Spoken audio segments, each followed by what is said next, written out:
The autumn rain pattered against my car window as I pulled into my parents' driveway for our monthly family dinner. These dinners had become a ritual of humiliation over the past 5 years. Ever since I'd walked away from the proper career path my family had planned for me. I checked my reflection in the rearview mirror, adjusting my simple pearl earrings, a gift from my grandmother before she passed. At 36, I looked nothing like the corporate success story my sister Jessica embodied. No designer suits, no elaborate hairstyle, just clean professionalism and quiet confidence. The porch light flickered on automatically as I approached the door, probably triggered by one of the many smart home features Jessica had insisted on installing for our parents. Another display of her supposed success. "Oh, Emma's here," my mother's voice carried through the door before I could knock. The slight disappointment in her tone was familiar. I was always Emma. Never my successful daughter or my accomplished child. Those titles were reserved for Jessica. The door opened to reveal my sister in all her glory. Channel suit, perfectly styled hair. That practiced look of condescending concern she'd perfected since childhood. "Emma, you're actually on time for once," she smirked, air-kissing my cheek. "And in the rain, too. Still haven't replaced that old Honda?" I smiled, hanging my coat in the foyer. "It gets me where I need to go." "I'm sure it does," she said with false sweetness. "Unlike my new Mercedes. Have you seen it? Company car, of course.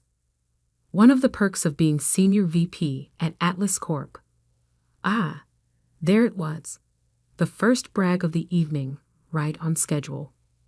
The dining room was warm and bright, set with Mom's best china. Another tradition meant to highlight the contrast between Jessica's achievements and my supposed failures. Dad sat at the head of the table, already nursing his usual scotch, while Mom fussed over the place settings. "Emma, dear," Mom called out, "we put you next to Aunt Sarah. I thought you two could discuss things." By things, she meant Aunt Sarah's recent divorce and subsequent career struggles. The failure corner, where they seated anyone who didn't meet their standards of success. "Actually," I said quietly, "I'll sit here." I pulled out a chair at the main part of the table, directly across from Jessica. My mother's eyebrows shot up, but she said nothing. "So," Jessica began as the first course was served. "I was just telling Mom and Dad about my promotion. Senior Vice President of Operations at Atlas Corp, youngest in company history." "That's wonderful," I murmured, taking a sip of water. "Of course, it's not just the title," she continued, warming to her favorite subject, herself.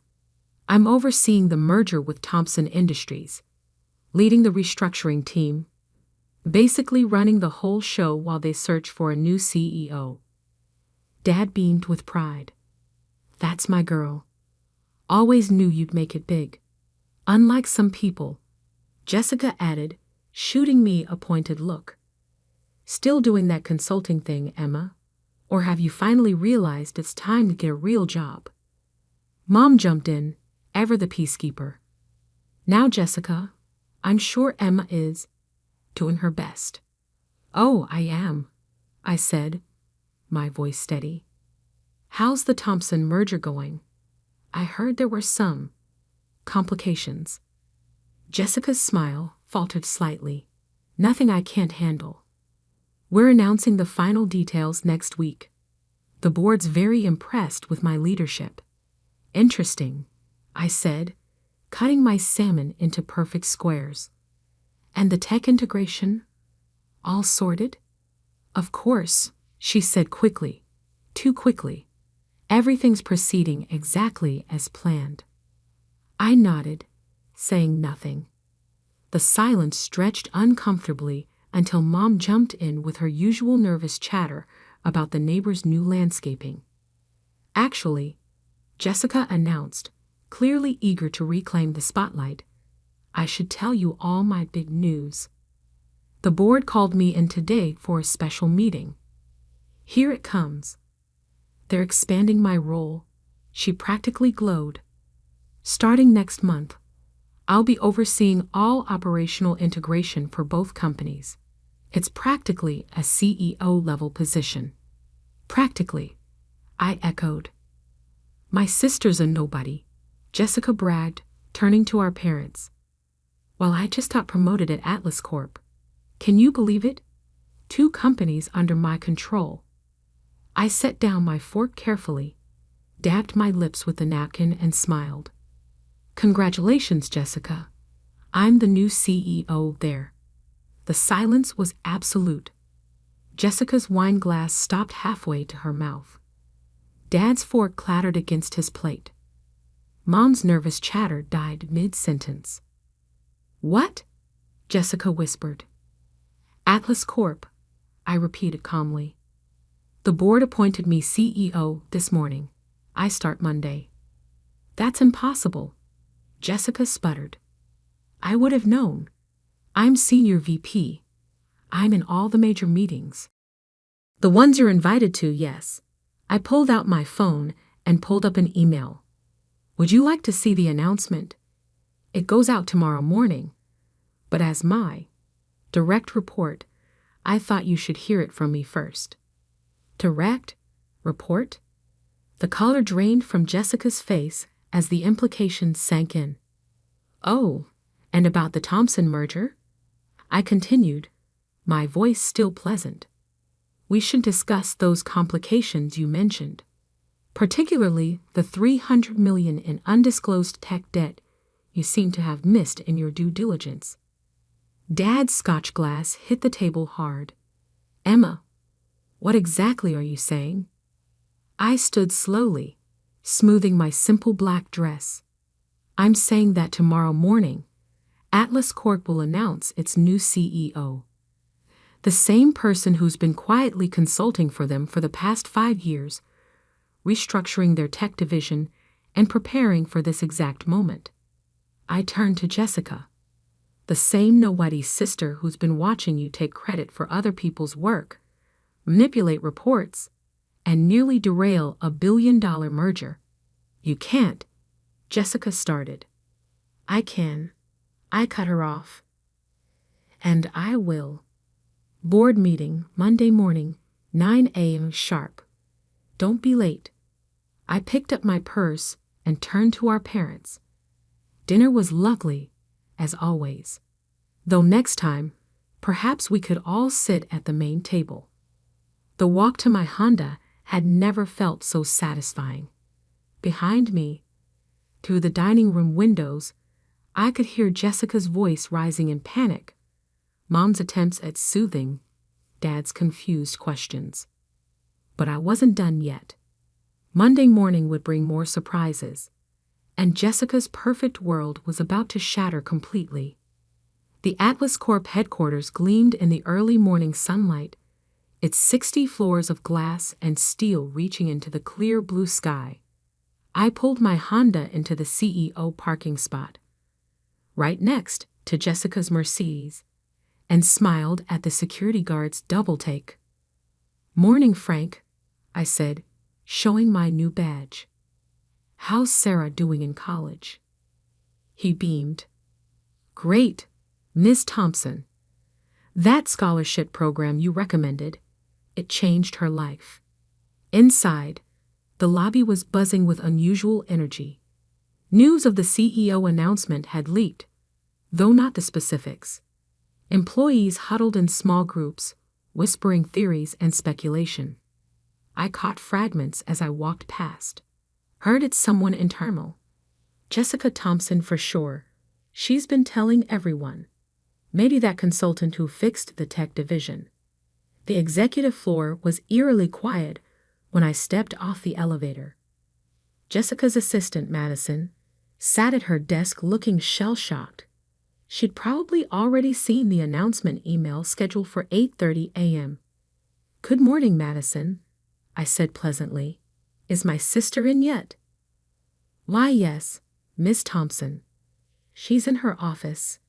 I mean, her current office. I nodded. Please have her meet me in the CEO's office in 10 minutes.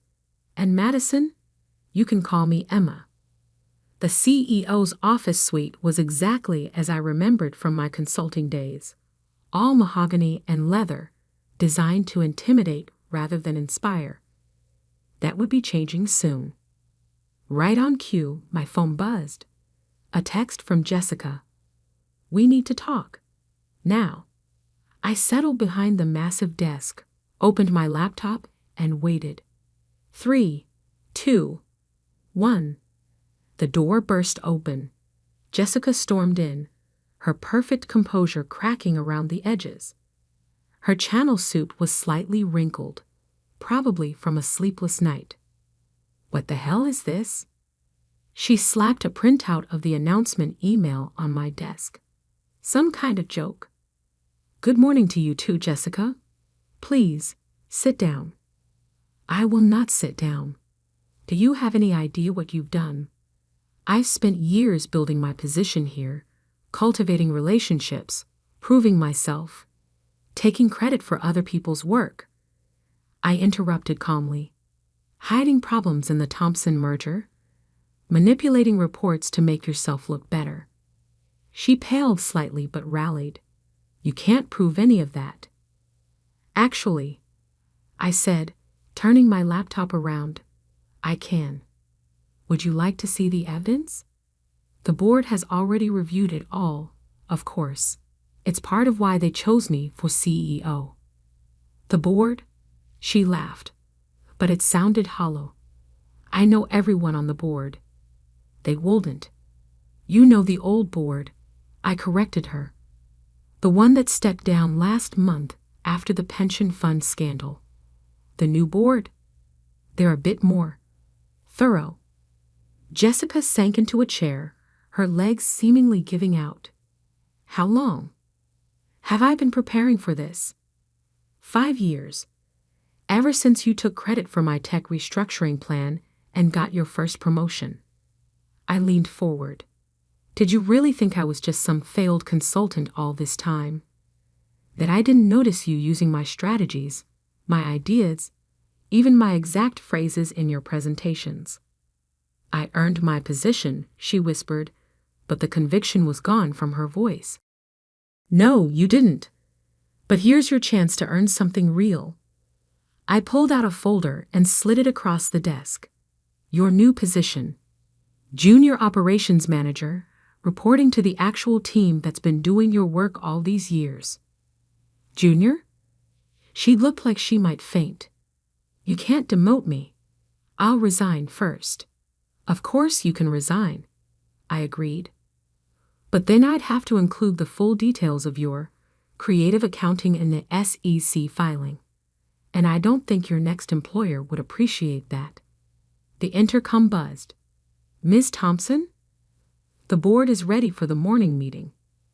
Thank you, Madison. I stood, straightening my jacket.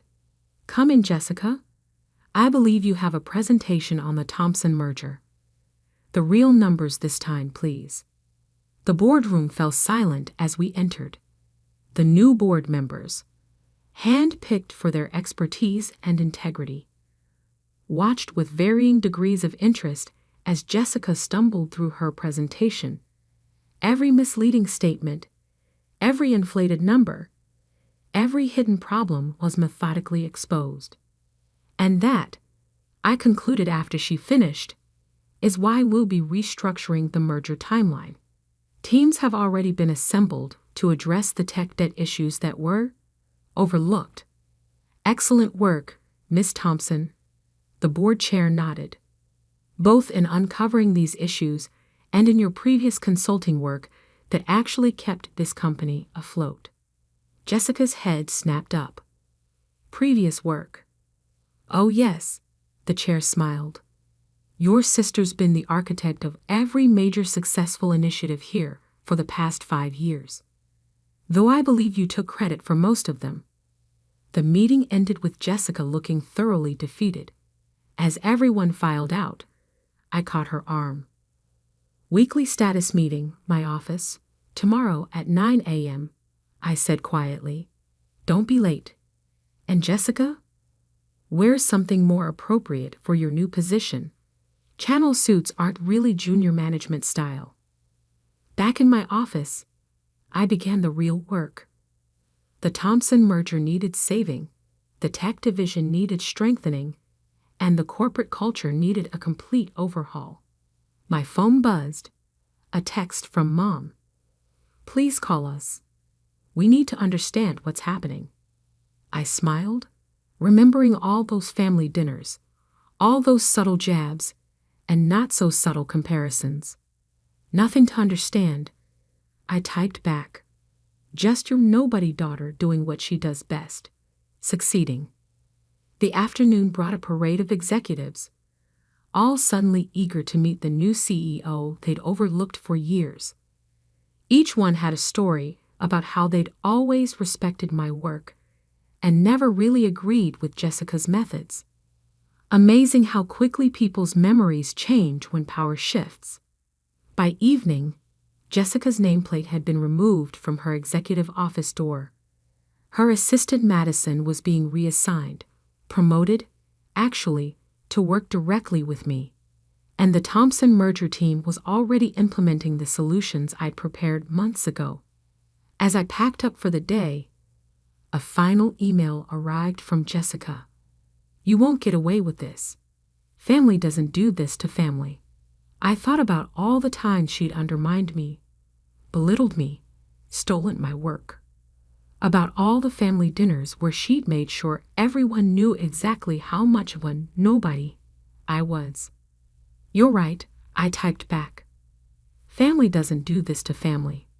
Remember that next time you're tempted to take credit for someone else's work. See you at tomorrow's status meeting. Don't be late. The Honda started smoothly as I pulled out of the CEO parking spot. Tomorrow would bring new challenges, new opportunities to prove exactly why I deserved this position. And Jessica? She was about to learn what it really meant to earn your success. 6 months passed in a whirlwind of changes at Atlas Corp. The Thompson merger, properly restructured, had become a case study in successful corporate integration. Our stock price had risen 40%. Employee satisfaction scores were at an all-time high. And the tech division was revolutionizing the industry. And Jessica? She'd survived. Barely. In her new role as junior operations manager. Every morning, I watched her Honda Civic. The Mercedes had been a company car, naturally, pull into the regular employee parking lot. Every week, she sat through status meetings, presenting actual data instead of manipulated reports. It was a Tuesday morning when everything changed again. I was reviewing quarterly reports in my office, now redesigned to be more collaborative than intimidating, when Madison buzzed in. Your parents are here, she said, her voice careful.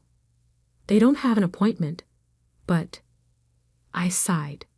After 6 months of ignored calls and declined dinner invitations, they'd finally decided to take direct action. Send them in. They looked older somehow, less imposing than I remembered. Mom's designer outfit seemed forced. Dad's usually commanding presence diminished. They stood awkwardly just inside the door, taking in the changes to the office they'd once visited to praise Jessica's accomplishments. Nice view, Dad attempted, gesturing at the floor-to-ceiling windows. Better than the failure corner at dinner, I replied mildly. Please sit. They settled onto the modern conference chairs.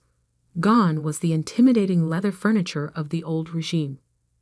Mom clutched her handbag like a shield. Emma, she began, we've been trying to reach you. I've been busy.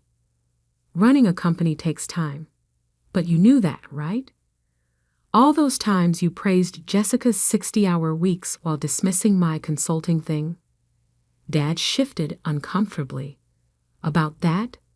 We may have been hasty in our judgments. Hasty.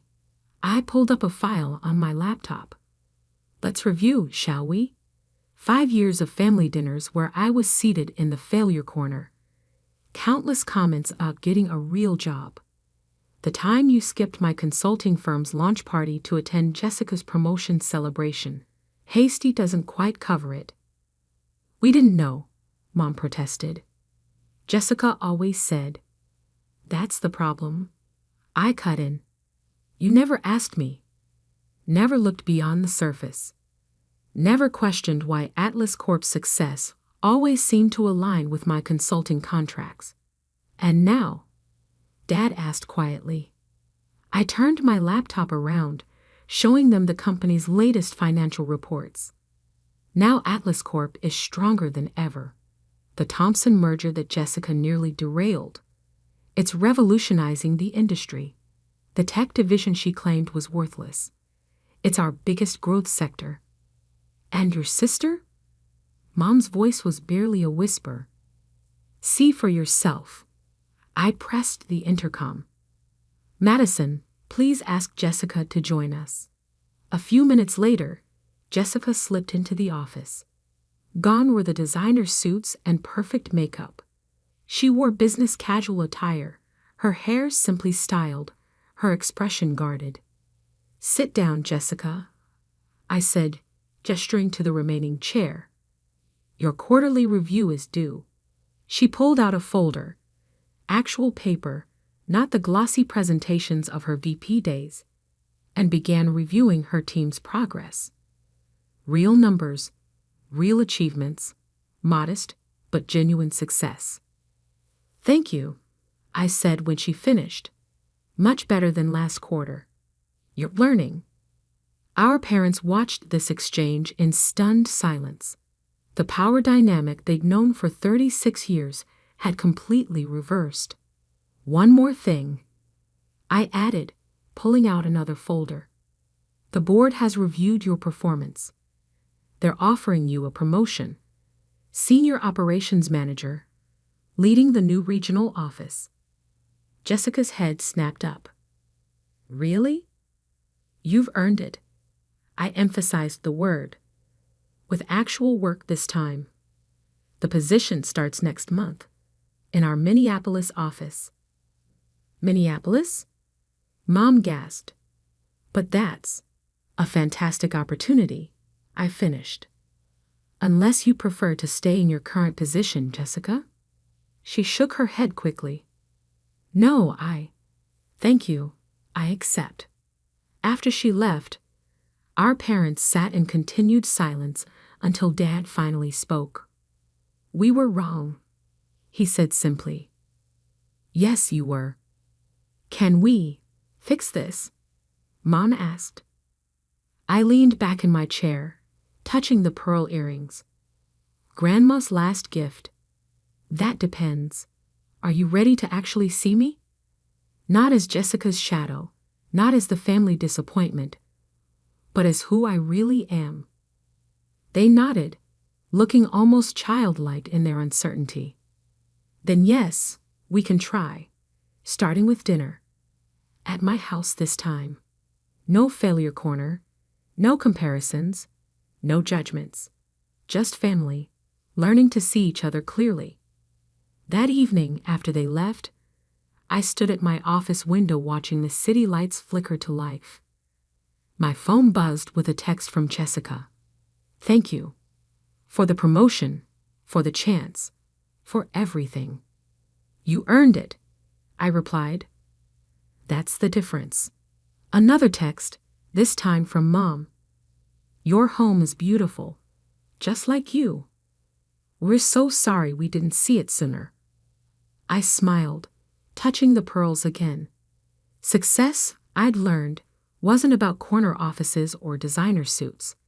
It was about staying true to yourself, doing the work, and sometimes letting others learn their own hard lessons. Madison buzzed in one last time. Tomorrow's schedule is ready.